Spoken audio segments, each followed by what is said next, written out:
Halo semua, salam sejahtera Malaysia. Selamat datang ke channel Fels Lifestyle. Terima kasih kerana terus setia dan terus bersama di dalam channel ini. Setelah diumumkan sebelum ini berkaitan dengan pemilihan PKR, di mana jawatan nombor 2 parti, jawatan timbalan Presiden PKR yang menjadi satu pengundian yang paling panas di kalangan pemilihan yang lain. Setelah diumumkan Rafizi Ramli, penyandang timbalan Presiden PKR sebelum ini, diumumkan telah kalah kepada pesaingnya Nurul Izzah Anwar yang juga anak kepada Presiden parti. Setelah kekalahan diterima oleh Rafizi, apa yang berlaku kepada PKR? Adakah terdapat, kalau kita cakap tiada kecaman, mustahil juga. Ada yang cakap parti keluarga, nepotisme dan sebagainya. Tapi pada akhirnya semua ini melalui undian.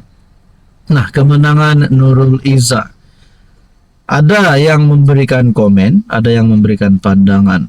Nah, ada satu komen yang sangat pedas saya terima melalui channel ini.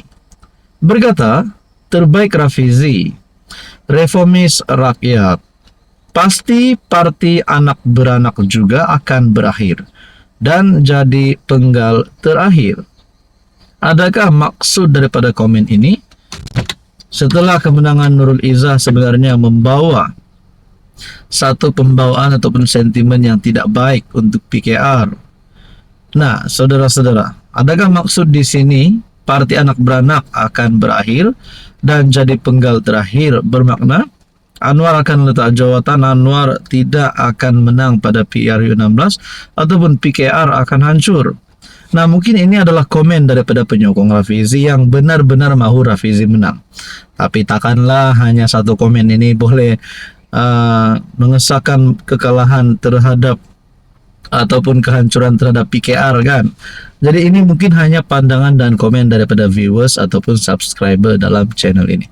Tapi persoalan yang paling utama, apa yang terjadi kepada PKR setelah Rafizi kalah dan setelah Nurul Izzah menang? Adakah pembawaan parti anak beranak, nepotisme ini akan membawa kepada satu kehancuran kepada PKR ataupun satu pembawaan negatif, keputusan yang tidak baik pada masa akan datang? Nah, ini menjadi pertanyaannya. Jadi berkaitan dengan komen ini, apa pula pandangan Anda? Halo semua, salam sejahtera Malaysia. Selamat datang ke channel Fels Lifestyle.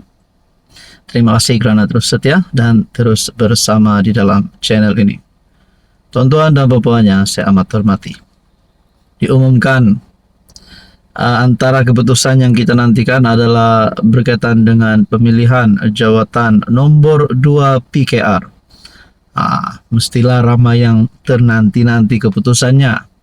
Sebelum ini memang sudah diumumkan Rafizi Ramli gagal untuk mempertahankan jawatan beliau, kalah dengan anak kepada Presiden.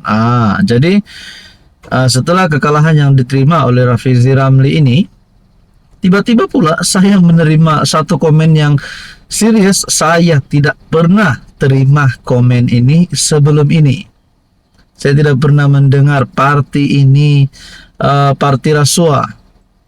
Nah, saudara-saudara, sekiranya Anda pernah mendengar parti PKR dipanggil sebagai parti rasuah, silakan komen di bawah. Tapi bagi saya, mungkin ini hanyalah pandangan ataupun hanya komen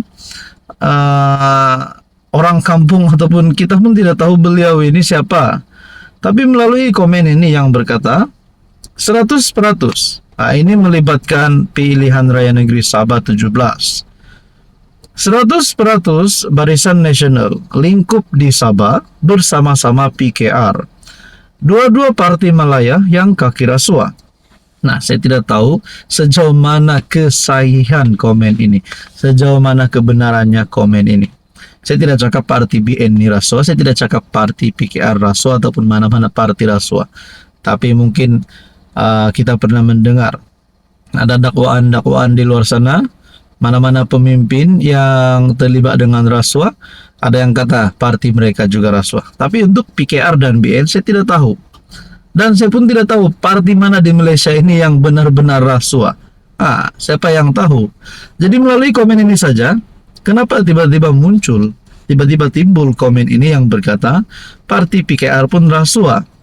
Sedangkan presidennya itu Perdana Menteri Datuk Seri Anwar Ibrahim antara salah satu pemimpin ataupun mungkin one and only, tapi saya boleh katakan salah satu pemimpin yang benar-benar ingin memerangi rasuah di Malaysia.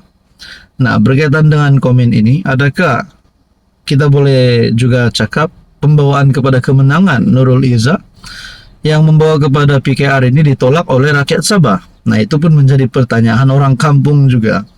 Jadi berkaitan dengan isu ini, berkaitan dengan komen ini, saudara-saudara, tuan-tuan, apa pula komen Anda?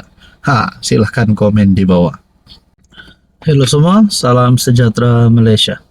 Selamat datang ke channel Fels Lifestyle. Terima kasih kerana terus setia dan terus bersama di dalam channel ini. Setelah kemenangan Nurul Izzah bagi jawatan nombor 2 parti, setelah Rafizi Ramli kalah, ada satu pengakuan, bukan pengakuan daripada orang lain, tetapi pemimpin paling utama dalam PKR dan juga kerajaan, yaitu Presiden PKR sendiri, Perdana Menteri Malaysia Datuk Seri Anwar Ibrahim. Anwar dalam satu pengakuan yang amat besar, yang pasti mengejutkan seluruh kepimpinan PKR, mengejutkan terutamanya kepada Rafizi Ramli dan juga Nurul Izzah sebagai calon yang bertanding.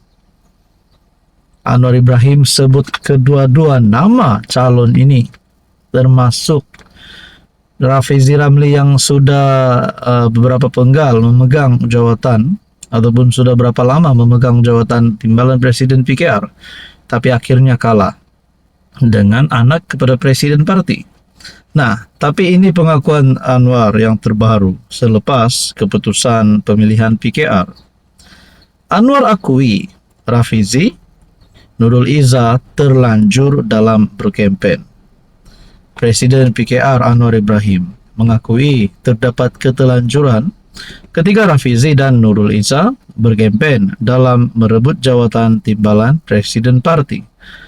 Nah, orang kampung nak tanyalah, apakah maksud keterlanjuran ini?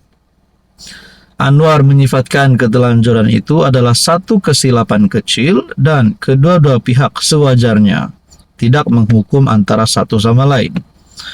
Adakah keterlanjuran ini salah laku daripada Rafizi ataupun salah laku daripada Nurul Izzah? Kerana Anwar membuat pengakuan bahawa Rafizi dan Nurul Izzah terlanjur dalam berkempen, maka kata dua-duanya ada keterlanjuran. Adakah ini melibatkan satu salah laku semasa berkempen kah? Ataupun mungkin keputusan itu tidak sahih. Kalau nak cakap pemilihan balik, mungkin pening kepala lah, keluar kos lagi, masa lagi, tenaga lagi. Jadi saya rasa tiadalah berita untuk pemilihan semula. Tetapi kita tertanya-tanya, apa sebenarnya keterlanjuran yang dinyatakan Anwar Ibrahim ini? Tapi apa yang penting, Anwar berkata, apa yang penting kita bersama dan kalau berkawan puluhan tahun, bergelut susah payah bersama dan menderita puluhan tahun, takkanlah dengan apa yang kita anggap kesilapan kecil itu tidak boleh dimaafkan. Nah, saudara-saudara, apa komen Anda?